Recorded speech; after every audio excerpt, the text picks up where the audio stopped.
Pak, nanti dulu. Nanti dulu, Pak. Apa?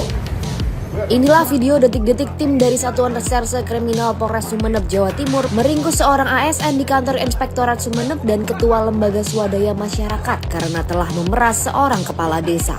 Upaya pemerasan bermula dari pesan WhatsApp yang dikirim Jufri kepada seorang kepala desa di Kecamatan Batang-Batang pada 23 Mei 2025 lalu. Jufri menyampaikan ancaman bahwa rekan mereka, Syaiful Bahri, akan melaporkan proyek jalan desa ke inspektorat jika tak diberikan uang 40 juta rupiah. Karena merasa tertekan, korban melakukan negosiasi dan menyanggupi untuk memberikan 20 juta rupiah.